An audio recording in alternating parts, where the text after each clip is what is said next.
Merhaba arkadaşlar. Bugün sizler için Neslihan Atagül ve Burak Özçivit'ten romantik kareler hazırladık.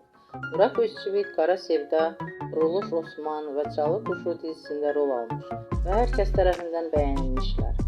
Biz de sizler için onların güzel paylaşımlarını hazırladık. Bu videoların devamlı gelmesini istiyorsanız kanalımıza abone olup yorum yazmayı unutmayın.